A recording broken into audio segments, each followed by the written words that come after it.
write 20 to 30% more business when you quote earthquake on every homeowner's risk. Arrowhead General Insurance Agency. Get your insureds ready for the next big one.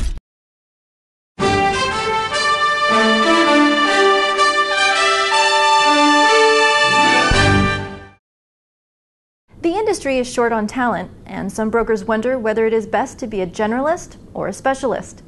In this interview with Insurance Journal's Andy Simpson, Alan Jay Kaufman, Chairman, President, and CEO of global wholesale broker Burns Wilcox, discusses what his firm is doing in the area of education to bridge the talent gap. But first, Kaufman discusses whether he agrees with those who advise brokers to become specialists. I think that is good advice, but you may not want to start out as a specialist. To be a good specialist, you have to learn at first to be a generalist. If you relate it to law or medicine, I know as a lawyer, I know that when you start off in law school, you're not a specialist, and even when you graduate, you have to learn a broad scope and understand the broader scope of the practice, or in medicine, you're first a generalist and then you become a specialist. I believe the specialty is important. We have centers of excellence in our company, which have really been the driving force to make us more successful with specialists, concentrating with certain expertise in areas.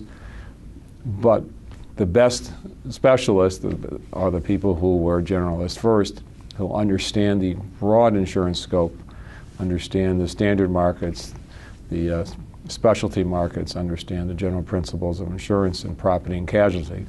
If you're concentrating in property, it doesn't mean you have to ignore the fact that there is casualty attached to. So I believe a broad education is important first. So when someone starts off at our company, when we hire a university graduate, we don't say you're going to be an environmental specialist or you're going to be an environmental broker.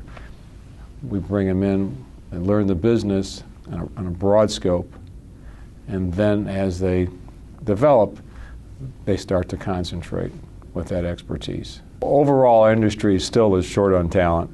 We're not short on capacity. There's plenty of money, but there's not plenty of talent, and that's a shame. We have not done as an industry enough to attract talent and develop talent, to educate. And that's something we're doing something about. We have expanded our education internally with our Kaufman Emerging Leadership Program, the KELP program.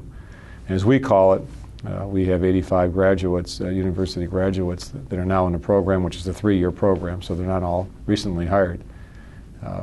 Learning the general principles of our business, and from there they can learn to specialize.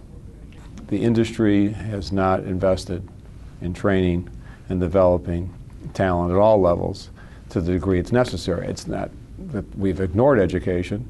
It's not that we haven't tried. We just haven't spent enough money and enough time educating and attracting the best talent.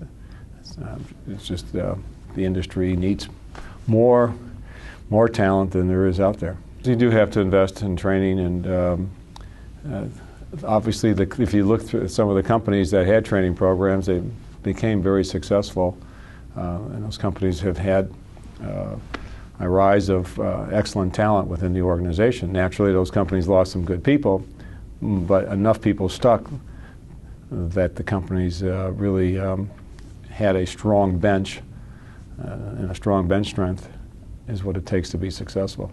There are wholesalers who are generalists, and that doesn't mean they won't survive. I think that some of them will survive.